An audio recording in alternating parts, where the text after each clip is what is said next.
శుక్లాంబరధరం విష్ణుం శశివర్ణం చతుర్భుజం ప్రసన్నవదనం ధ్యాయేత్ సర్వవిఘ్నోపశాంతయేత్. గురుర్బ్రహ్మా గురుర్విష్ణుః గురుర్దేవో మహేశ్వరః గురుః సాక్షాత్ పరబ్రహ్మ తస్మై శ్రీగురవే నమః. వ్యాసాయ విష్ణురూపాయ వ్యాసరూపాయ విష్ణవే నమో వై బ్రహ్మనిధయే వాసిష్ఠాయ నమో నమః. కూజంతం రామ రామేతి మధురం మధురాక్షరం ఆరుహ్య కవితాశాఖాం వందే వాల్మీకికోకిలం. శృతిస్మృతిపురాణానాం ఆలయం కరుణాలయం నమామి భగవత్పాదశంకరం లోకశంకరం. వాగర్ధావివ సంపృక్తౌ వాగర్ధప్రతిపత్తయే జగతః పితరౌ వందే పార్వతీపరమేశ్వరౌ. సూక్తిం సమగ్రేతున స్వయమేవ లక్ష్మీః శ్రీరంగరాజమహిషీ మధురైః కటాక్షైః. వైదగ్ధ్యవర్ణగుణగుంభనగౌరవైర్యాం కండూలకర్ణకుహరాः కవయోధయంతి. హైమోర్ధ్వపుండ్రమజహన్మకుటం సునాసం మందస్మితం మకరకుండలచారుగండం బింబాధరం బహుళదీర్ఘకృపాకటాక్షం శ్రీవేంకటేశముఖమాత్మని సన్నిధత్తాం. మనోజవం మరుతతుల్యవేగం జితేంద్రియం బుద్ధిమతాం వరిష్టం వాతాత్మజం వనరయూధముఖ్యం శ్రీరామదూతం శిరసా నమామి. అపదామపహర్తారం దాతారం సర్వసంపదాం లోకాభిరామం శ్రీరామం భూయో భూయో నమామ్యహం.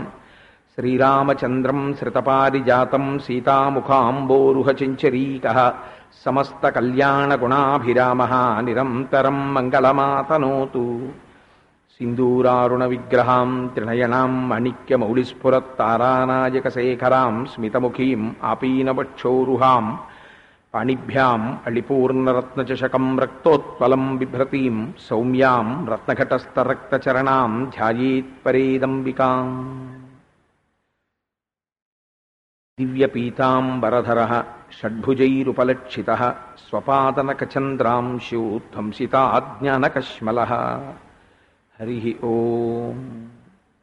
పరమేశ్వర స్వరూపమైన సభకి నమస్కారం. భగవంతుని యొక్క నిర్హేతుక కృపా కటాక్ష వీక్షణముల చేత ఇక్కడ 9 రోజుల పాటు శ్రీ దత్తాత్రేయ స్వామి వారి యొక్క లీలలు చరిత్ర గురించి ప్రసంగాలు జరగాలి అని పెద్దలు సంకల్పం చేస్తే నేటికి 9వ రోజు ప్రసంగానికి చేరుకున్నాం. దత్తాత్రేయ స్వామి వారి చరిత్రలో నేను ఎంతవరకు చెప్పాను అన్నది మీ అందరికీ అవగతమే. నేను ఒక స్థాయిని దాటి వెళ్ళలేకపోయిన మాట వాస్తవం, సమయాభావం చేత. కానీ తరచు చెప్తుంటాను, ఏకశబ్ద సమ్యజ్ఞాత సృష్టప్రయుక్త స్వర్గే లోకే కామదుగ్భవతి. మీరు ఎంత రాశిని పూర్తి చేశారు అన్నదాని గురించి భగవంతుడు ఎప్పుడూ ప్రాకులాడాడు. అది భగవంతుని యొక్క తత్వము కాదు కూడా. మీరు ఎంతంత పెద్ద పెద్ద మూర్తుల్ని పెడతారు, ఎంత పెద్ద పెద్ద వాటిని ఆరాధిస్తారు అన్నది కాదు. మీరు ఎంత పెద్ద పెద్ద విషయాలు ఎంత రాశి పూర్తి చేస్తారన్నది భగవంతుడి ఉద్దేశ్యం కాదు. మీరు తత్వాన్ని తెలుసుకుని ఒక్క మాట మనసారా ఆరాధన చేస్తే ఆయన పరమ సంతోషపడిపోతాడు. అందుకే వాల్మీకి మహర్షి అంటారు, ఏకైకమక్షరం ప్రోక్తం మహాపాతక నాశనం. తెలిసి ఒక్క అక్షరాన్ని ఉపాసన చేస్తే అది మహాపాతకములను నశింపచేయగలుగుతుంది. కాబట్టి అటువంటి దివ్యమైన దత్తాత్రేయ స్వామి వారి చరిత్రలో మనం ఎంత రాశిని పూర్తి చేశామనేటటువంటిది పెద్ద విశేషం కాదు. 24 మంది వారు స్వీకరించిన గురువులలో ఒక్కరిని మనం కూడా గురువుగా భావించి మన అజ్ఞానాన్ని ధ్వంసం చేసుకోవడానికి ఉపయోగించుకోగలిగితే మన జన్మ సార్థకమవుతుంది. కాబట్టి నేను దత్తాత్రేయ స్వామి వారి చరిత్రని పూర్తి చేయలేకపోయానన్న బెంగ నాకేం లేదు. కాబట్టి నిన్నటి రోజుకి నేను ఆ 24 మంది గురువుల గురించి మీకు ప్రస్తావన చేసి ఉన్నాను. శ్రీ గురు లీలామృతము అంటారు.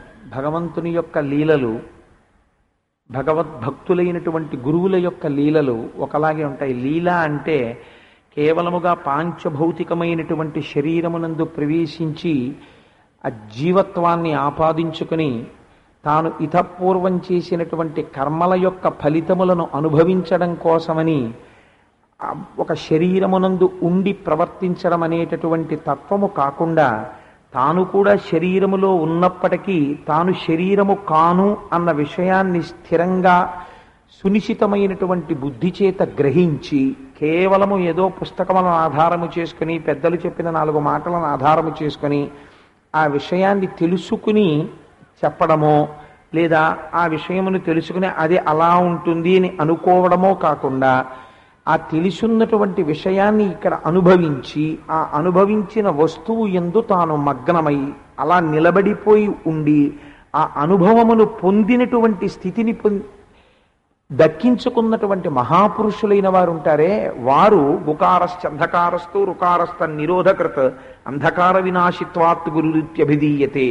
వారు మనకి తివిరి యజ్ఞాన తిమిర ప్రదీపమగుచు అవ్యయంబగు బ్రహ్మంబుననుభవించి భరిత సత్వండు సత్కర్మ నిరతుడతుల భూసుర శ్రేష్ఠుడలగుండు బుధనుతుండు అంటారు పోతన గారు భాగవతంలో.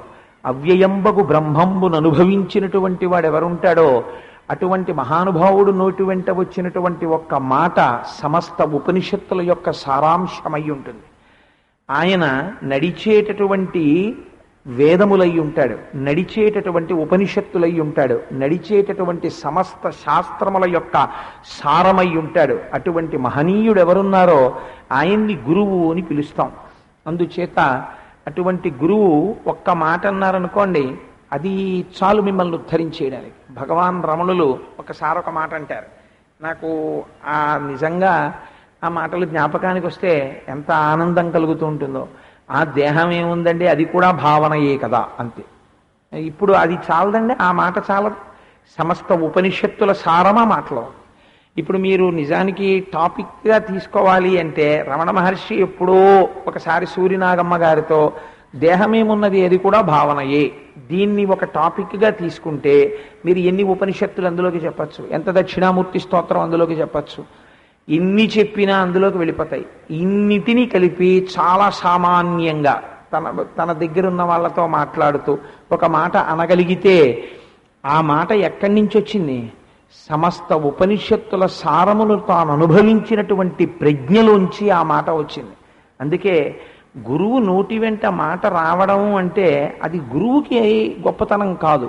అది ఎవరిని ఉద్ధరిస్తుంది అంటే మాట మాట్లాడితే అది తన సహజమైనటువంటి స్థితికి భంగమని తెలుసుకున్నటువంటి గురువు తాను మాట్లాడకుండా ఉంటే తన తర్వాత తరాల వారు తాను అనుభవించినటువంటి బ్రహ్మమును తెలుసుకోలేరని తెలిసి తను మాట్లాడడం తన యొక్క సహజ స్థితికి భంగమని గుర్తిరిగి కూడా మాట్లాడడం అనేటటువంటి మహాత్యాగమును చేసినటువంటి గురువుకి నువ్వే పంచలు చాపెట్టి గౌరవిస్తావు.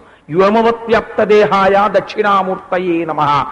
ఆకాశమంతటా పరివ్యాప్తమై ఆత్మయై నిలబడినటువంటి గురువు నీకోసమని నోరు విప్పి మాట్లాడితే అది అగ్నిహోత్రమై కూర్చుంది, అది నీ అజ్ఞానాన్ని దహించేస్తుంది. నమోస్తు వాచస్పతయే సవజ్రిణి స్వయంభువే చైవ హుతాశనాయ చ అనేన చోక్తం యదిదం మమగ్రతో వనౌకసా తచ్చ యథాస్తు నాన్యథ అంటుంది సీతమ్మ తల్లి సుందరకాండలో. అలా వారు మాట్లాడినటువంటి మాట ఏదుందో అది పరమసత్యమై ఉన్నది, అది అగ్నిహోత్రమై ఉన్నది, నీలో ఉన్నటువంటి అజ్ఞానాన్ని దహించేస్తుంది. వారికి అలా మాట్లాడవలసిన అవసరం ఏం లేదు. ఎందుచేతనంటే వారి సహజమైన స్థితి, వారు ఏది అనుభవిస్తున్నారో దాన్ని అనుభవిస్తూ ఆనందముగా వారు ఉండిపోగలరు. కానీ వారు మాట్లాడడం అనేటటువంటిది మహాత్యాగం. దీని కొరకు అంటే వారి సహజ స్థితిని వదిలిపెట్టి మాట్లాడుతున్నారు. అలా మాట్లాడకపోతే రేపు ఈ పిల్లలకు ఎలా తెలుస్తుంది? అందుకని మాట్లాడతానని మాట్లాడుతున్నారు. అంటే నాలాంటి వాడు మాట్లాడడం కాదు, ఓ 2 పుస్తకాలు ఏదో దత్తాత్రేయ చరిత్ర ఇంటి దగ్గర చదువుకుని వచ్చేసి చెప్పేయడం కోసం అని చెప్పి కూర్చున్న నాలాంటి వాడు మాట్లాడినటువంటి మాటలను మహాత్యాగము కింద మీరు అనుసంధానం చేయకండి.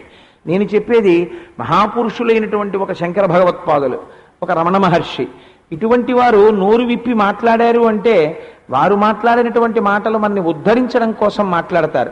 వారు శరీరమునందు ప్రవేశించడం దేని కొరకు అంటే వారు కేవలము మనని ఉద్ధరించడం కోసమని శరీరంతో ఉండి శరీరంతో తిరుగుతున్నారు. లేకపోతే మీకు గురువు యొక్క దర్శనం ఎలా అవుతుంది? శివమహాపురాణానికి వ్యాఖ్యానం చేస్తూ నిర్మల శంకర శాస్త్రి ఆరాధ్యులు ఒక మాట అంటారు, నువ్వు ఎక్కడికో వెళ్ళి గంగా స్నానం చెయ్యక్కర్లేదు, శంకరతత్వమును బాగా లోపల జీర్ణము చేసుకుని దాని యందు నిలబడి సుఖమనగా ఏది అన్న విషయాన్ని శంభుహు అన్న ఒక్క నామ వ్యాఖ్యానము చేత తెలుసుకుని తరించిపోయినటువంటి మహాపురుషునైన వాడు పూజామందిరమునందు త్రిపుటిని అధిగమించి తాను శివస్వరూపుడై ధ్యానమునందు తానే శివుడై ఆనందం అనుభవించి బహిర్ముఖుడై పూజామందిరంలోంచి బయటికి వస్తున్నప్పుడు నువ్వు వారిని దర్శించినంత మాత్రం చేత నీకు త్రివేణీ సంగమ స్నాన ఫలితం పడిపోతోంది. అందుకని గురువు యొక్క దర్శనం త్రివేణీ సంగమ స్నానం, గురువు యొక్క వాక్కు భగవద్గీత, గురువు యొక్క వాక్కు సమస్త ఉపనిషత్తుల సారాంశం, గురువు మాట్లాడడం మహాత్యాగం, గురువు శరీరంతో నడవడం ఒక గొప్ప లీల. ఎందుచేత అంటే గురువుకి శరీరం గురించి భ్రాంతి లేదు. ఆయనకి తెలుసు అది తాను తొడుగుకున్నటువంటి తొడుగు, అది తాను కాదు, తాను లోపల ఉన్నటువంటి వస్తువు తాను. నానాఛిద్ర ఘటోదర స్థిత మహాదీప ప్రభాభాస్వరం జ్ఞానం యస్యదు చక్షురాదికరణ ద్వారా బహిస్పందతే జానామీతి తమేవ భాంతమనుభాచ్యేతత్ సమస్తం జగత్ తస్మై శ్రీ గురుమూర్తయే నమయిదం శ్రీ దక్షిణామూర్తయే అంటారు శంకర భగవత్పాదులు దక్షిణామూర్తి స్తోత్రంలో. అలా ఈ శరీరం అనేటటువంటి కుండకున్నటువంటి 9 రంధ్రములలోంచి ప్రకాశము బయటికి వస్తోందంటే ఆ ప్రకాశములకు ఆధారమైన లోపల ఉన్నటువంటి పరంజ్యోతి స్వరూపమైన ఆత్మతత్వము ఏది ఉన్నదో అది నేను అని నయితి నయితి నయితి నయితి నయితి అని ఏది కాదో దాన్ని తొలగిస్తూ తెలుసుకుని సునిశ్చిత ప్రజ్ఞ చేత అది తానని తెలుసుకుని తదనుభవమునందు మగ్నమైనటువంటి గురువు శరీరముతో తిరగడం శిష్యులకి గొప్ప అదృష్టము. రమణుల దగ్గరికి వెళ్ళి ఒకసారి ఒక మహానుభావుడు ఇదే ప్రశ్నేశాడు, మీరు మౌనస్వామి, మీరు మాట్లాడరు, మీరు ఏమి పొందారో మీరేమి అనుభవించారో మాకేం తెలియదు, మీరు శరీరముతో ఉండడం వల్ల మాకు ఒరిగే ప్రయోజనమేమి అని అడిగాడు. అడిగితే రమణ మహర్షి అన్నారు చిరునవ్వు నవ్వి, గురువు శరీరముతో ఉండుట గురువునకు ప్రయోజనము కాదు, శిష్యులకు ప్రయోజనము. నేను తరచు మనవి చేస్తుంటాను ఈ విషయాన్ని. గురువుకి శరీరం గురించినటువంటి బెంగ లేదు. ఎందుచేత అంటే గురువు తెలుసుకున్నాడు ఇది నేను కాదు, ఇది వెళ్ళిపోయేటటువంటి విషయము. నీరాహార నివిష్ట పాంధుల క్రియం సంసార సంచారుల్ ఒత్తురు కూడి విత్తురు సదా సంగంబులేదొక్కచో శూరుల్ పోయుడి త్రోవ పోజను భవత్సునుండు తల్లి తద్వియోగమునకు శోకింప నీకేటి కిందనిపిస్తారు పోతన గారు భాగవతంలో. వస్తుంటాడు వెళ్ళిపోతుంటాడు, అది జీవయాత్ర. శరీరం అనేటటువంటిది వచ్చి వెళ్ళిపోయేటటువంటిది, జాయితే గచ్చతే ఇది జగత్తులో అంతర్భాగం. అటువంటి శరీరం గురించి గురువుకి బెంగలేదు. గురువుకి ఎంతసేపు కూడా ఆత్మని తెలుసుకుని ఉంటాడు. ఆత్మని తెలుసుకున్నటువంటి గురువు నోరు విప్పి మాట్లాడడం శిష్యుల్ని ఉద్ధరిస్తుంది. అలా ఉద్ధరించడం మాటలు కాదండి, ఒక్క మాట మాట్లాడితే ఆ మాట ఎన్ని పాఠాలు చెప్తుందో తెలుసా అండి. ఒక గురువు మాట్లాడితే గురువు ఆ సందర్భాన్ని గమనిస్తాడు, చాలా పరిశీలనం చేస్తాడు, ఒక్క మాట మాట్లాడతాడు. ఆయన మాట్లాడిన ఒక్క మాటతో అజ్ఞాన తిమిరములు ఎగిరిపోతాయంతే. ఆ అవ్యక్తరేఖామివ చంద్రరేఖాం పంసు ప్రసిద్ధామివ హేమరేఖాం క్షతప్రరూఢామివ మేఘరేఖాం అంటారు వాల్మీకి మహర్షి రామాయణంలో. అలా గురువుగారి నోటి వెంట వచ్చినటువంటి మాట అనబడేటటువంటి జంఝామారుతము చేత అవిద్య అనబడేటటువంటి మేఘము తొలగొట్టబడుతుంది. చూడండి, రమణ మహర్షి దగ్గర మొట్టమొదటి నుంచి చాలా కాలం నుంచి శిష్యులు ఉండేవారు. కొత్తగా కొంతమంది శిష్యులు వచ్చారు. శిష్యులంటే ఆయన వీళ్ళు నా శిష్యులు అని ఎప్పుడూ చెప్పలేదు. కొంతమంది అంతే వాసులు అనవచ్చేమో, ఆ స్థాయి కన్నా పెద్దవారని నేను అనుకోను అందరినీ. కాబట్టి ఒకానొకప్పుడు వాళ్ళకి వీళ్ళకి తగాదా వచ్చింది. వస్తే కొత్తగా వచ్చిన వాళ్ళు భగవాన్కి దగ్గరగా ఉంటున్నారు, మొదటి నుంచి ఉన్న వాళ్ళని దూరంగా ఉంటున్నాం, ఇక్కడ కూడా సీనియర్ జూనియర్ అన్న గొడవ వచ్చింది. వస్తే ఒకసారి భగవాన్ దగ్గరికి వెళ్ళి చెప్పారు, అయ్యా కొత్తగా వచ్చిన వాళ్ళు మీకు చాలా దగ్గరగా ఉంటున్నారు, చాలా కాలం నుంచి ఉంటున్న మేము దూరం అయిపోతున్నాం, ఏమిటి ఈ గొడవని. ఆయన విని తల పంకించి నవ్వి ఊరుకున్నారు. ఒకరోజు కొండ మించి దిగొచ్చారు, పొద్దున్న అల్పాహారం తీసుకున్నారు. మధ్యాహ్న కాలమునందు అందరితో పాటు వెళ్ళి భోజనం చేసేవారు. భోజనం చేసి ఆయన కూర్చునేటటువంటి హాల్లోకి ప్రవేశిస్తున్నారు. ప్రవేశిస్తుంటే ఆశ్రమంలోనే పడుకున్నటువంటి ఒక కుక్క లోపలికి వస్తున్నటువంటి కొత్త కుక్కల్ని చూసి మురిగి మీద పడింది. రమణ మహర్షి ఒక్కసారి ఆగి తల పంకించి వాళ్ళ వంక చూసి అన్నారు, కుక్కలు కదా, కొత్త వాటికి పాత వాటికి పడదు, కొట్టుకుంటాయి అన్నారు. చాలదండి పాఠం, ఇంకేం చెప్పాలి? అది గురువు అంటే. సందర్భాన్ని మనసులో పెట్టుకున్నారు. కుక్కలైతే ఇలా తగువాడుకోవాలి, నిజంగా ఏదో నేర్చుకున్నాం అనుకున్నవాడైతే హాయిగా నువ్వు నేర్చుకునేది నువ్వు నేర్చుకోవాలి. గురువు చెప్పేటటువంటి మాట ఎలా ఉంటుందంటే మేఘము వచ్చి వర్షించినట్టు ఉంటుంది. మేఘము చూడండి, ఎక్కడో సముద్రములో ఉండేటటువంటి ఉప్పు నీటిని తాను తాగుతుంది. తాను తాగి ఉప్పు నీటిని తీయటి నీరుగా మారుస్తుంది. నిరాధారమైనటువంటి ఆకాశంలో ప్రయాణించి వస్తుంది. మీరు స్వాగతం పలికారా లేదా అని మేఘం ఏం చూడదు. మీరు నిద్రపోతుంటే రాత్రివేళ మేఘము వర్షించడమే తన ప్రయోజనం అన్నట్లుగా వర్షించేస్తుంది. అంత తన దగ్గర ఉన్న నీరంతా వర్షించేసిన తరువాత దూది పింజల తెల్లటి మేఘం అయిపోయి ఎక్కడా ఆగకుండా తనకి ఒకరు కృతజ్ఞత చెప్పారా చెప్పలేదా కూడా చూడకుండా ఆకాశంలో తేలికైపోయి వెళ్ళిపోతుంది. గురువు సమస్త శాస్త్రములలో ఉండేటటువంటి సారాంశమును తాను చదివి గ్రహిస్తాడు. గ్రహించి నేను ఉన్నదానిని ఉన్నట్టు, చదివిన దానిని చదివినట్టు చెప్తే అన్ని స్థాయిలలో ఉన్నవారు అందుకోగలుగుతారు, అందుకోలేకపోతారని అందరూ అందుకోవడానికి వీలైనటువంటి రీతిలో చిన్న చిన్న కథలనబడేటటువంటి ఉపమానముల రూపములలోకి మార్చి ఇందులో ఎంతమంది దాని వలన ప్రయోజనము పొందుతున్నారన్న విషయముతో తనకి సంబంధము లేకుండా వర్షించడమే ప్రయోజనమని భావించినటువంటి వేగము వర్షించి దూదిపింజే అయిపోయి చాలు నాకున్నదంతా ఇచ్చేశానని సంతోషపడి తేలికై వెళ్ళిపోయినట్టు తాను నేర్చుకున్న దాన్నంతటినీ వాగ్రూపంలో వర్షించేసి అమ్మయ్యా నేను నేర్చుకున్నది చెప్పేశానని సంతోషపడిపోయి వెళ్ళిపోతాడు. అటువంటి గురువు ఆయన ప్రతిఫలాపేక్ష లేనివాడు. అటువంటి గురువుకు నువ్వు ఏమిచ్చి ఆయన్ని లొంగ తీసుకుంటావు? అందుకే రుక్మిణీదేవో మాట అంటుంది, జలజాతెచ్చను తోడి తెచ్చితివి నా సందేశమున్ చెప్పి నను నిలువం పెట్టితివి నీ కృపన్ బ్రతికితిన్ నీకన్న పుణ్యాత్మకుల్ కలరే దీనికి నీకున్ ప్రత్యుపకృతిం చేయంగనేనేరా అంజలి ఘటించదభూసురాన్వయమణి సద్బంధు చింతామణి. గురువుకి మీరు చేయగలిగినటువంటిది ఏమీ ఉండదు, అంజలి ఘటించడం ఒక్కటే. గురువుకి నమస్కరించడం తప్ప మీరు చేయగలిగినటువంటిది ఉండదు. అందుచేత గురువు ఒక శరీరంలో ఉండడమే ఒక లీల. అందుకని దత్తాత్రేయ స్వామి వారు ఏది చేసినా చాలా గమ్మత్తుగా ఉంటుంది. నేను దత్తాత్రేయ స్వామి వారి చరిత్ర అనబడేటటువంటి నదీ ప్రవాహంలోంచి ఉద్ధరిని పట్టుకు నిలబడి కొన్నింటిని తీసి అరిచేతిలో వేసుకునే ప్రయత్నం చేశాను. ఇవాళ కూడా ఒక ఉద్ధరిణిలో ఒక 2 ఉద్ధరిణిలో నోట్లో వేసుకునే ప్రయత్నం చేస్తాను. మీరు అవధరించండి. ఒకానొక చోట దత్తాత్రేయ స్వామి వారు చేసినటువంటి ఒక లీలా వైభవాన్ని వివరణ చేస్తారు. నేను ఒక వరుసక్రమాన్ని పాటించట్లేదు, నాకు ఆ రోజున ఏది జ్ఞాపకం వస్తే దాన్ని అనుసంధానం చేస్తున్నాను. ఒకానొక సమయంలో ఇంద్రాది దేవతల మీదకి జంభాసురుడు అనేటటువంటి రాక్షసుడు ఒక ఆయన బయలుదేరాడు. రాక్షస ప్రవృత్తి అంటే మీరు రాక్షసుడు అనేటప్పటికీ వెంటనే మనస్సులో యావగించుకోవలసిన సందర్భం ఏం అక్కర్లేదండి. రాక్షసుడన్నవాడికి బ్రహ్మజ్ఞానం ఉన్నవాడికి ఒక్కటే తేడా ఉంటుంది. ఏమిటో తెలుసా అండి తేడా?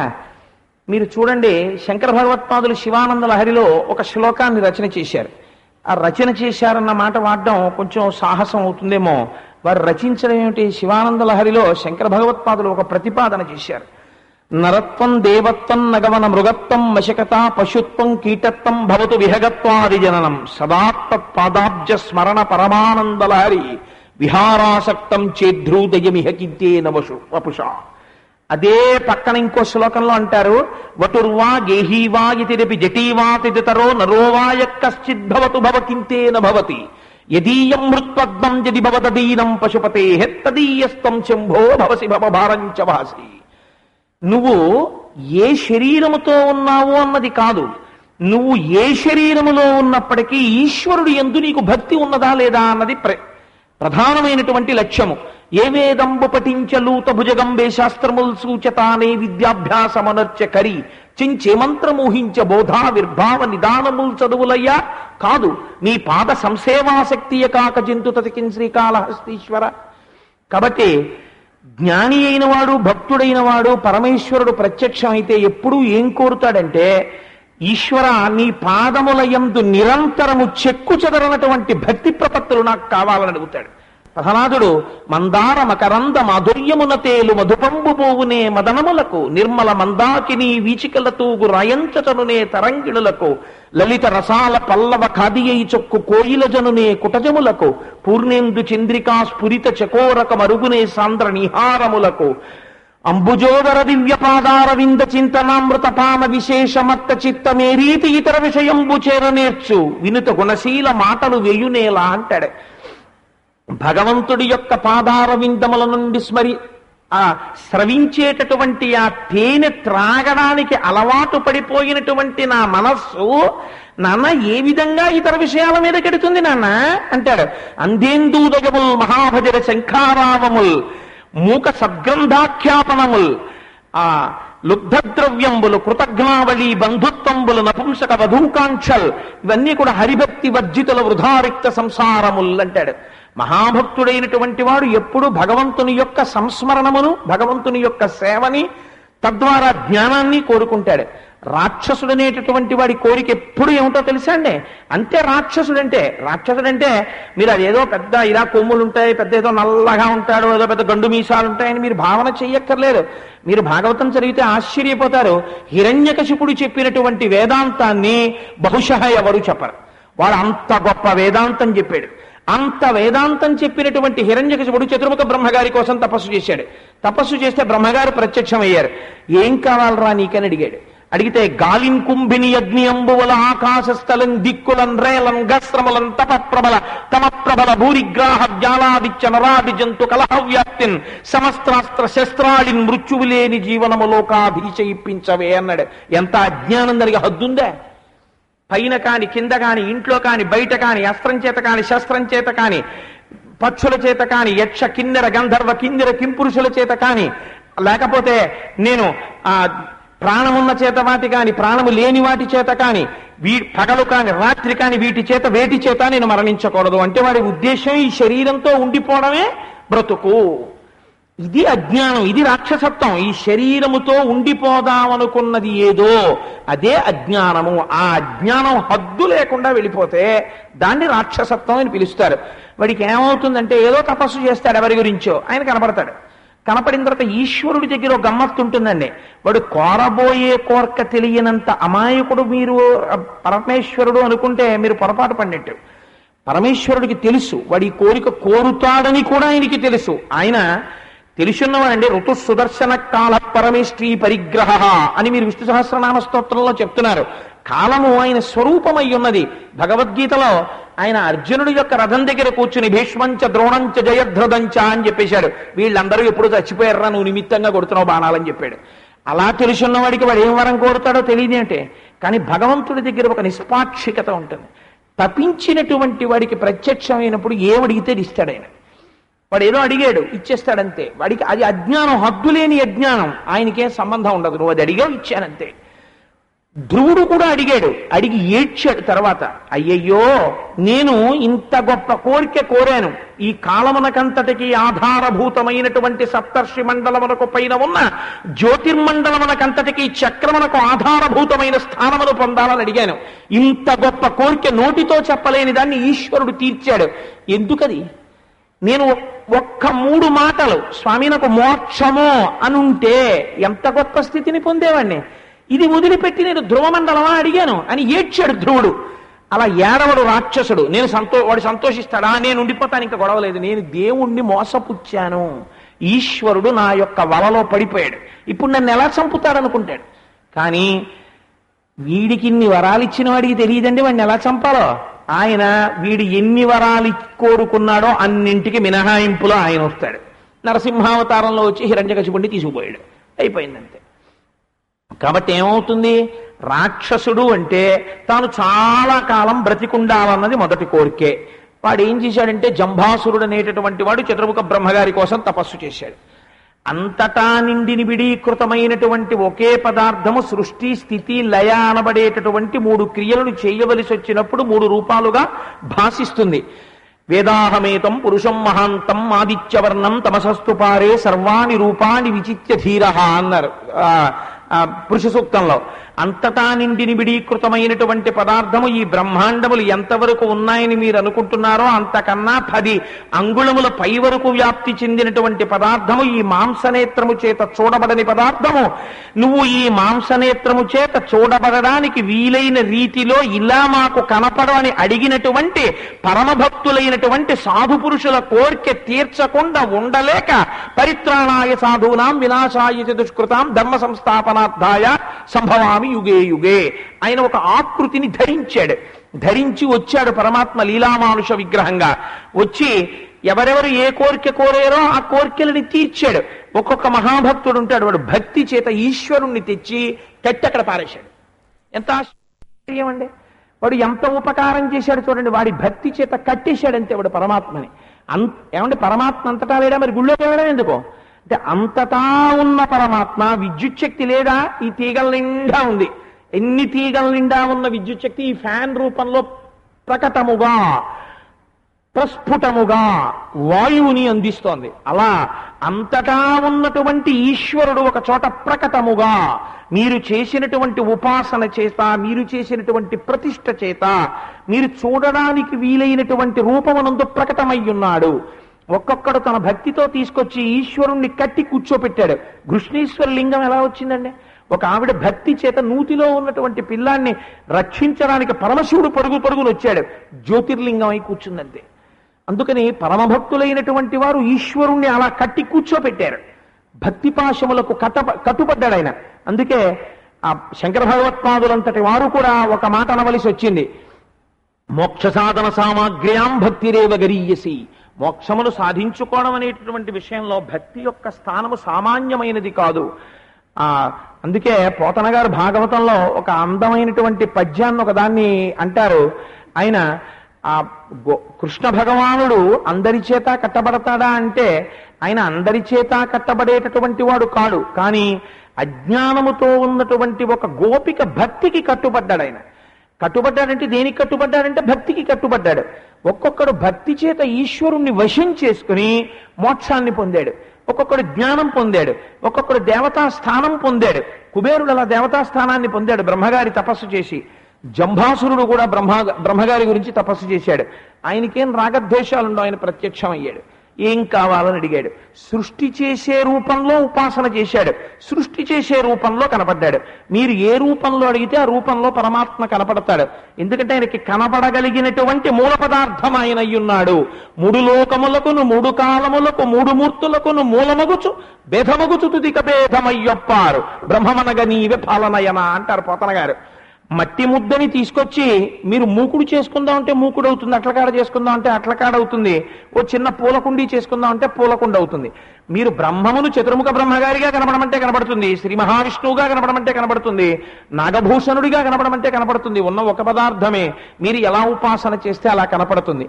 కాబట్టి చతుర్ముఖ బ్రహ్మగారిగా ప్రత్యక్షమైతే అవధి లేని అజ్ఞానం. వాడు ఏమడిగాడంటే ఏదో కొన్ని కోరికలు కోరాడు. నాకు పక్షుల చేత, యక్షుల చేత, కిన్నెరుల చేత, కింపురుషుల చేత, వాళ్ళ చేత, వీళ్ల చేత నాకు మరణము లేకుండుగాక అని. తథాస్తు. కమండలంలో కాసి నీళ్లు తీసి వాడి తలకాయ మీద జల్లేసి అయిపోయిందా నీ కోరిక, అయిపోయింది. ఆయన వెళ్ళిపోయాడు హంసవాహనం ఎక్కి. వెళ్ళిపోయిన తర్వాత అంతే వీడి అజ్ఞానం మొదలు. ఇప్పుడు దీనికి తోడు జంభాసురుడి విషయంలో చాలా గమ్మత్తుందండి. వీడు శంకరుడి గురించి తపస్సు చేశాడు. వాడి మీరు ఒక విషయం గమనించాలి. ఒక వ్యక్తి జీవితంలో ఒకసారి పరబ్రహ్మమును చతుర్ముఖ బ్రహ్మగారిగా దర్శనం చేశాడు. అదే వ్యక్తి తన జీవితంలో తపస్సు చేసి పరబ్రహ్మమును పరమశివుడిగా ప్రత్యక్షం చేసుకున్నాడు. పరమశివుడు అంటే మాటలండి. అగ్ని ముఖంబు పరాపరాత్మకమాత్మ కాలంబు గతి రత్నగర్భ పదము శ్వశనంబు నీ యూర్పు రసన జలేషుండు దిశలు కర్ణంబులు దివము నాభి సూర్యుండు కన్నులు శుక్లంబు శలిలంబు జఠరంబు జలదులు చదలు శిరము సర్వంషధులు రమచయము శల్యంబు లద్రులు మానస అమృతకరంబు చందములు ధాతువులు ధర్మ సమితి హృదయం ఆస్యపంచకము ప్రచదాహ్వయంబు అయిన నీరూపు సదసత్వమై శివాఖ్యయై స్వయం జ్యోతి అయి ఒప్పు ఆజ్యమగుచు అంటారు భాగవతంలో. అటువంటి అంతటా నిండి నిబిడీకృతమైనటువంటి విష్ణుతత్వము ఉండి చేసినటువంటి ప్రయోజనము మంగళత్వము శివ. అటువంటి మంగళత్వమైనటువంటి శివతత్వాన్ని సాకారముగా వాడు దర్శనం చేసుకున్నాడు. వాడి భక్తి లేదని మీరు అనగలరా? ఇప్పుడు జంభాసురుణ్ణి జంభాసురుడు భక్తిహీనుడు అని మీరు అనగలరా? మీరు అనడానికి సాధ్యం కాదు. అపారమైన భక్తి వాడి లేకపోతే ఒక పరబ్రహ్మము రెండు మూర్తులుగా వాడికి దర్శనం ఎందుకు ఇస్తుంది? వాడికి చతుర్ముఖ బ్రహ్మని ప్రత్యక్షం చేసుకున్నాడు, పరమశివుడిగా ప్రత్యక్షం చేసుకున్నాడు. చేసుకుని పరమశివుడి దగ్గర నుంచి వాడు అడిగింది ఏమడిగాడో తెలుసా అండి? మహానుభావుడు నిరంతరము జ్ఞానమునందు రమించేటటువంటి శంకరుడి దగ్గర అసలు ఏమీ మాట్లాడకుండా ఓ నమస్కారం చేసి అలా కూర్చుంటే ఆయన మోక్షమునకు కావలసిన సమస్త జ్ఞానమును కురిపించేసి ఆ జంభాసురుణ్ణి తీసుకెళ్లి మళ్ళీ ఇంకో వశిష్ఠ మహర్షి కిందో ఇంకో అగస్త్య మహర్షి కిందో లేకపోతే ఓ రమణ మహర్షి కిందో మార్చేశాను. వాడి దురదృష్టం చూడండి. వాడు ఏమరిగాడో తెలుసా? నేను లోకంలో ఉన్న వాళ్ళ మీద అందరి మీద బాణాలు వేసి వాళ్ళని బాధ పెట్టడానికి కావలసినటువంటి సమస్త శస్త్రాస్త్రములు కూడా నాకు భాషించాలని అడిగాడు. ఇలా అడిగిన వాళ్ళు ఇద్దరున్నారు లోకంలో. జంభాసురుడే అని మీరు అనుకుంటే పొరపాటు. ఈయనకన్నా ముందు అడిగిన వాడు ఒక ఆయన ఉన్నాడు. ఎవరు అడిగారో తెలుసా అండి?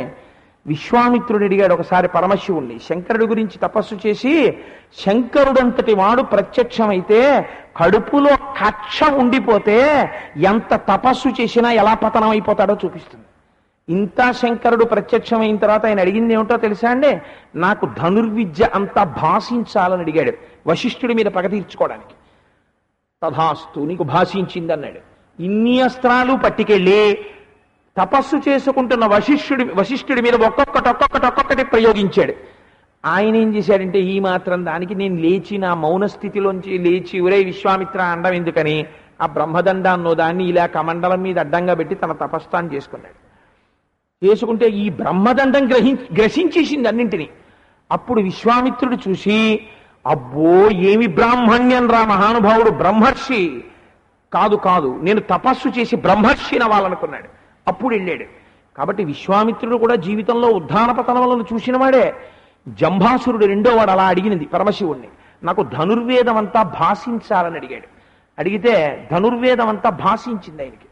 భాషిస్తే ఇంకా హద్దు ఆపు ఎక్కడుందండి? ఒకటి, తాను చావడు, ధైర్యం వచ్చింది. రెండు, తను చంపగలడు, ఇంకో ధైర్యం వచ్చింది. ఇప్పుడు ఈ రెండు లోపల బాగా పెరుగుతున్నాయి అనుకోండి. మీరు ఈ విషయాన్ని చాలా జాగ్రత్తగా గమనించవలసిన అవసరం ఉంటుంది. ఎవరికైనా సరే మనస్సులో ఈ రెండు పెరిగిపోయాయి అనుకోండి, నాకింత అధికారం ఉంది, నాకింత ఐశ్వర్యం ఉంది, నేనింత గొప్పవాణ్ణి, నేనింత పదవిలో ఉన్నాను, నేనింత బలవంతుడను, మాకురు ధనజన యవ్వన గర్వం హరతి నిమేషత్కాల సర్వం మాయామయమిదమఖిలం హిత్వా బ్రహ్మపదంతం ప్రవిశ విదిత్వా అంటారు శంకర భగవత్పాదులు. ఇన్ని ఉన్నాయనుకుని ఏదో ఒక ఈశ్వర విభూతిని అడ్డు పెట్టుకుని గర్వపడి నన్నెవడేం చేస్తాడని అహంకరించాడు అనుకోండి. అహంకరిస్తే ఈశ్వరుడిచ్చినటువంటి వరమే వాడి పాలిట శాపమైపోతుంది. అయిపోయింది. ఎక్కడైపోయింది? ఇంతటి మహానుభావుడు దత్తాత్రేయుల వారు అన్ని విషయాలు చెప్పారు కార్తవీర్యార్జునుడికి. ఇన్ని నేర్చుకున్నాడు, ఇంత సమాధి స్థితిని అనుభవించాడు. ఆఖరికి ఎవరి చేతిలో చచ్చిపోయాడు? పరశురాముడు వచ్చి 1000 చేతులు నరికి చంపేశాడు. ఒక మాట ఆనాడే చెప్పాడు మహానుభావుడు స్వామివారు దత్తాత్రేయుల వారు, నువ్వు ఎన్నడూ మహాభక్తులైనటువంటి వారి జోలికి వెళ్ళడం కానీ వాళ్ళని చెనకడం మాత్రం చేయరాదు, మార్కండేయ పురాణాంతర్గతం. అయినా సరే నిష్కారణంగా పరశురాముడి తండ్రి జోలికి వెళ్ళాడు. ఏమైంది? చేతులన్నీ నరికి చంపేతల పారేశాడు. కాబట్టి ఒక్కొక్కసారి ఈశ్వరుడు విభూతిని కటాక్షించినా దాన్ని వినియోగించుకోవడం చేత కాదు ఒక్కొక్కరికి. అది దేనికి పనికొస్తుంది? ఆ అహంకార ప్రకటమునకు పనికొస్తుంది. అయ్యో నాకు ఇచ్చింది ఈశ్వరుడు యొక్క ప్రజ్ఞ, ఇది నా యందు ప్రకాశించడం నన్ను ధన్యుణ్ణి చేస్తున్నాడు స్వామి అన్న మూలమును మీరు జ్ఞాపకం పెట్టుకున్నారనుకోండి, అత్యంత వినయంతో ఉంటారు. అందుకే భక్తి జ్ఞానము రెండు విడివిడి ఉండవండి. భక్తి జ్ఞానము కలిసి ఉంటాయి. జ్ఞానమునకు హద్దు రమణ మహర్షి కన్నా ఎక్కడున్నారండి? అంతటి రమణ మహర్షికి మధురై నుంచి వచ్చాం, ఇదిగో ప్రసాదం పట్టుకొచ్చామని చెప్పి ఎవరైనా ఆయన దగ్గరికి వెళ్ళి చేతిలో ప్రసాదం పెడితే కన్నులకు అద్దుకొని అమ్మ ప్రసాదము కొడుకుకి అని పొంగిపోతూ నోట్లో వేసుకునేవారు. అదే గురువు అంటే, అదే జ్ఞానం అంటే, అది భక్తి అంటే. అలా కాకుండా ప్రతివాడు గురువుని పేరు తగిలించేసుకుని నేను గురువుగా ఉంటాను ప్రపంచంలో అంటే ఎలా కుదురుతుంది? అది చాలా ఆర్టిఫిషియల్ గా. మెక్బత్ నాటకంలో విలియం షేక్స్పియర్ అంటాడు ఏంటంటే, the gown is very loose to a joker అని ప్రయోగం చేస్తాడు ఒక చోట. అలాగా ఒక జోకర్ వేసుకున్నటువంటి గౌన్ ఎంత లూజ్ గా ఉంటుందో, గురువు అన్న పదం ఆ అనుష్ఠాన బలం లేకుండా, అటువంటి ఆచరణ లేకుండా, అనుష్ఠాన పర్యంతము లేని ఆచరణ చేత గురువు అన్న పేరు పక్కన తగిలించుకోవడం అంత అసహ్యంగా ఉంటుంది. బఫూన్ వేసుకున్న గౌన్లో ఉంటుంది. అది అలా ఉండకూడదు. గురువు అని పిలవబడ్డానికి అందరూ యోగ్యులు కారు. నన్ను గురువు అని పిలిస్తే నేను చాలా చిన్నబుచ్చుకుని ఈశ్వరుడికి క్షమార్పణ చెప్తుంటాను. ఈశ్వరా నన్ను మన్నించదువుగాక, నేను ఆ యోగ్యతని సాధించుకున్నవాడనని నేను అనుకోవట్లేదు అనుకుంటుంటాను. కాబట్టి గురువు అన్న మాట చాలా పెద్ద మాట అండి, అది సామాన్యమైన మాట కాదు. కాబట్టి గురువు తన సంకల్పం చేత ఈశ్వరుణ్ణి తెచ్చి నిలబెట్టగలడు, మీలో ఉన్న అజ్ఞానాన్ని తీసేయగలడు. అనేక జన్మ సంప్రాప్త కర్మబంధ విదాహినే జ్ఞానానల ప్రభావేన తస్మై శ్రీ గురవే నమః అన్నాడు శంకరుడు పార్వతీదేవితో. కాబట్టి ఏమైందో చూడండి, బ్రహ్మగారి రూపంలో పరమశివుడి రూపంలో ఒకే పరమాత్మ విభూతులను ఇచ్చాడు జంభాసురుడికి. కానీ వాటిని తీసుకుని రామచంద్రమూర్తికి ఇచ్చాడు విశ్వామిత్రుడు. ఈ అస్త్రములు ఎటువంటివో తెలుసా రామా, వీటిని నువ్వు తెలుసుకోవడం వల్ల నీకు ఆకలి ఉండదు, దాహం ఉండదు అన్నాడు. ఆకలి దాహము కూడా లేకుండా సమస్త అస్త్రములను ప్రయోగించగలిగినటువంటి దక్షత కలిగినటువంటి రాముడు.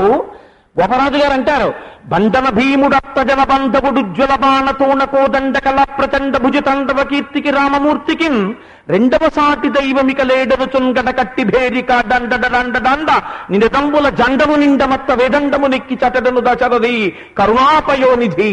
అంతటి భుజతాండవ శక్తి కలిగినటువంటి రామచంద్ర ప్రభు ఎన్నడూ అనవసరంగా రెండో బాణం వేయలేదు. ఎక్కడ ఎంత అవసరమో అంతే బాణప్రయోగం చేశాడు. అంతటి నిగ్రహ శక్తి లేనటువంటి విభూతి అహంకారానికి తావు వెళ్ళిపోతుంది.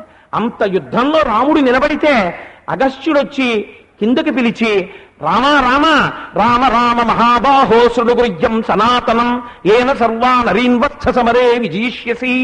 ఆదిత్య హృదయం ఉపదేశం చేస్తాను, తెలుసుకుని నువ్వు యుద్ధం చేయి రావణాసురుడితో. ఊరుకోండి, నాకు బోల్డ్ అన్న అస్త్రాలు ఉన్నాయి, మళ్ళీ మీరు వచ్చి ఆదిత్య హృదయం ఇచ్చేదేంటి అని అనలేదు. గబగబా రథం దిగొచ్చి, మహాపురుష నాకు చెప్పండి అని ఆదిత్య హృదయాన్ని 3 మాటలు పఠించి రథం ఎక్కి రావణ సంహారం చేశాడు. అందుచేత పెద్దలని సేవించడంలో, శిరస్సు ఇలా ఉంచి ఉండడంలో మనిషి యొక్క విభూతి ప్రకటమవుతుంది. మీరు భీష్మాచార్యుల వారిని చూడండి, భీష్మాచార్యుల వారికి జంభాసురుడి కన్నా పెద్దవరం ఉందండి. ఆయనది స్వచ్ఛంద మరణం, వీడిదే ఉంది దిక్కుమాలిన వరం. వాణ్ణి వీడిని లిస్టులో రాశాడు. వీళ్ళు కాకుండా లిస్టులో కొత్తది. ఈశ్వరుడు సృష్టికర్త అయినటువంటి ఈశ్వరుడు. మీరు భాగవతం విన్నారు కదా, చతుర్ముఖ బ్రహ్మ గారు కృష్ణ భగవానుడి చుట్టూ ఉన్న గోపాలకురునందరినీ ఎత్తుకుపోయాడు. ఎత్తుకుపోతే కన్నులు, ముక్కులు, శ్రవణములు, దంతాదులు, దండనాంబర సగ్వేణు విషాణ భూషణ వయో భాషా గుణాఖ్యాన తత్పరతలు విడ్వడకుండ దాల్చే విభుడావత్సర్భకారముల్. బ్రహ్మగారు చెయ్యని సృష్టి పరబ్రహ్మం చేశాడు. ఈశ్వరుడు తలుచుకుంటే ప్రతి సృష్టి చేయగలడు. నీకు సృష్టిలో లేని కొత్త ప్రాణిని సృష్టించి వదలగలడు ఆయన. ఆయనకు ఆ శక్తి ఉంది. కాబట్టి నువ్వు లిస్టు రాసుకుని మరణం ఎక్కడ తెప్పించుకుంటావు? ఈ ఆలోచన వాడికి రాలేదు. కానీ భీష్ముడికి వరం వేరు, స్వచ్ఛంద మరణం. నువ్వు తలుచుకుంటే వస్తుంది. అసలే తలుచుకోనన్నాడు అనుకోండి భీష్ముడు. ఇప్పుడు భీష్ముడిని ఎవరు నిగ్రహిస్తారు? కానీ భీష్ముడు ఏం చెప్పాడు?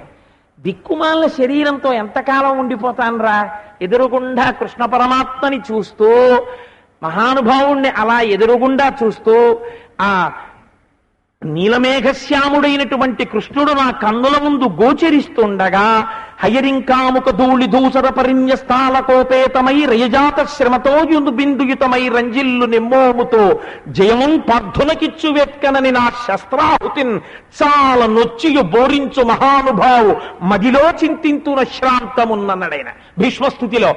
ఏ మహానుభావుడు తన భక్తుడైన అర్జునుణ్ణి రక్షించడం కోసమని నేను విడిచిపెట్టినటువంటి బాణ పరంపరల దెబ్బలు తిని వెనకనున్న అర్జునుణ్ణి రక్షణ చేస్తున్నాడో అటువంటి కృష్ణ భగవానుడి పాదార విందములకు నమస్కరిస్తున్నానని భీష్మ ఏకాదశి వరకు బొటనవేలు దగ్గర నుంచి ప్రాణాలని వెనక్కి రాగి హృదయమునందు నిలబెట్టి ఎదురుగుండా కృష్ణ భగవానుడి దర్శనం చేస్తూ విశ్వం విష్ణుర్వషట్కారో భూత భవ్య భవత్ప్రభు అని విష్ణు సహస్రనామ స్తోత్రం చెప్పి కృష్ణ భగవానులందు లయమైపోయాడు.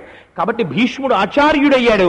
సమస్త మానవాళి చేత భీష్మ ఏకాదశి నాడు తర్పణ పొందడానికి అర్హుడయ్యాడు. స్వచ్ఛంద మరణం వరమున్న భీష్ముడు ఆచార్యుడు కాగలిగితే జంభాసురుడు ఎందుకు కాలేకపోయాడు? మీరు కేవలం గురులీలామృతాన్ని, ఒక గురువు యొక్క లీలని ఒక కథ కింద మీరు విన్నారనుకోండి, అది మీకు ఏ విధంగా పనికొస్తుంది? మీరు దాన్ని విచారణ చెయ్యాలి. ఈ కథ ఎందుకు ఇయ్యబడినది, దీని వెనక ప్రయోజనమేమి? జంభాసురుడికి బ్రహ్మగారు ఇవ్వడం, జంభాసురుడికి పరమశివుడు ఇవ్వడం కాదండి, మనకి కూడా ఇచ్చాడు. చతుర్ముఖ బ్రహ్మగారు నాకు ఆయుర్దాయం ఇచ్చాడు కాబట్టి కదా నేను ఉండగలుగుతున్నాను. శంకరుడు నాకు ఐశ్వర్యం ఇచ్చాడు, నాకు ఈ తేజస్సుని ఇచ్చాడు, 4 మాటలు చెప్పగలిగినటువంటి సమర్థతని పరమాత్మ నాకు కటాక్షించాడు కాబట్టి కదా నేను చెప్పగలుగుతున్నాను. ఈశ్వరుడు ఒక్క క్షణం ఉపసంహారం చేశాడు అనుకోండి, కోటేశ్వరరావు నీ అహంకారం ఎక్కువగా ఉంది కాబట్టి నీ ఉపన్యాసం ఏమిటో నువ్వు చెప్తున్నావో నేను చెప్పిస్తున్నానో నేను తెలుస్తానన్నాడు అనుకోండి, ఒక్కసారి డొక్క పట్టుకుంది అనుకోండి ఊపిరి తీసేటప్పుడు, ఏమైంది ఉపన్యాసం? అయిపోయిందంతే. ఊపిరి లోపలికెళ్ళి బయటికి వస్తున్నప్పుడు వాగ్రూపమును పొందుతోంది. ఇది ఈశ్వరుడి అనుగ్రహం వలన వచ్చుతున్నది అన్న మూలాన్ని మీరు పట్టుకున్నారనుకోండి, మీరు భీష్ముడైపోతారు, మీరు ధ్రువుడైపోతారు. కాక ఇది నాకు వచ్చేసింది కాబట్టి ఇప్పుడు నన్ను ఎవడేం చేయగలడన్నారు అనుకోండి, మీరు అసురుడైపోతారు అంతే. జీవన గతి ఎలా మారుతుందో మీకు చెప్తోంది గురులీలామృతం. కాబట్టి ఇప్పుడు ఏమైపోయాడు జంభాసురుడు, నా దగ్గర అస్త్రములు ఉన్నాయి, రాముడి దగ్గర ఉన్నాయి, కానీ లోకాన్ని పీడించలేదు. వీడి దగ్గర ఉన్నాయి, నేను ఎవరినైనా చంపగలను, నాకు బ్రహ్మగారు వరం ఇచ్చారు, నేను చావను. ఇప్పుడు ఈ భావన దేనికి దారి తీస్తుంది? నేను ఎవడి దగ్గరికన్నా వెళ్ళి యుద్ధం చేస్తే వాడిని చంపేస్తాను, ఎవడైనా వచ్చి నా మీద బాణం వేసినా నన్ను చంపలేడు. కాబట్టి ఇప్పుడు ఈ కండూతి ఎక్కడెక్కడుతుంది? కాబట్టి ఉట్టిని వేస్ట్ చేయడం ఎందుకు? కాబట్టి వెళ్ళిపోయి ఎవడి మీదకో యుద్ధానికి పోదాం అన్ని మనం అనిపించేసుకుంటే గొడవ వదిలిపోలేదు. వెర్రి ఎక్కువైంది. ఎక్కువయి 3 లోకములను ఆక్రమిస్తానన్నాడు. పైనుంచి భూమి కింద పాతాళం వరకు యుద్ధానికి వెళ్ళాడు. ఈ విభూతులు ఈశ్వరుడు కటాక్షించినప్పుడు ఏమవుతుందండి? వాణ్ణి ఎవరూ ఎదిరించలేరు. కాబట్టి సునాయాసంగా వశం చేసుకున్నాడు. స్వర్గలోకాన్ని గెలిచాడు, ఇంద్రుడు పదవి భ్రష్టుడయ్యాడు. పాతాళాన్ని గెలిచాడు, భూలోకాన్ని గెలిచాడు. ఈ 3 ఇప్పుడు నా స్వాధీనములయ్యాయి అన్నాడు. ఇప్పుడు ఇంకో కొత్త లక్షణం వచ్చింది. ఇప్పుడు ఏమనుకుంటున్నాడో తెలుసా అండి? నాకు చావు లేదు, నా చేత చావు తప్పించుకునేవాడు లేడు, నేను 3 లోకములకు పరిపాలకుణ్ణి. కాబట్టి ఇప్పుడు నాకన్నా గొప్పవాడెవడు? 10 మంది నమస్కారాలు ఎట్టేటప్పటికీ పరమేశ్వరుడి పక్కన వీడి ఫోటో కూడా పెట్టేసుకున్న స్థితి వచ్చేస్తుంది. వచ్చేసి నా అంత వాణ్ణి నేను, ఇంకా నేను ఒకడికి నమస్కరించడం ఎందుకు, నేను ఒకడిని గౌరవించడం ఎందుకు అని ఒంటికి పొగరెక్కడం ప్రారంభం అవుతుంది. కాబట్టి ఏం చేశాడు అంటే, తాను కూడా జ్ఞానము చేత తాను బ్రహ్మమునని తెలుసుకోలేదు. జ్ఞానము చేత బ్రహ్మమునని తెలుసుకున్నాడు అనుకోండి, ఉపద్రవం ఉండదు, హాయిగా ప్రారంధం అనుభవించి బ్రహ్మముగా నిలబడిపోతాడు. వాడు జ్ఞానము చేత తెలుసుకోవట్లేదు, భక్తి చేత తెలుసుకోవట్లేదు, అహంకారము చేత తాను బ్రహ్మమును అనుకుంటున్నాడు.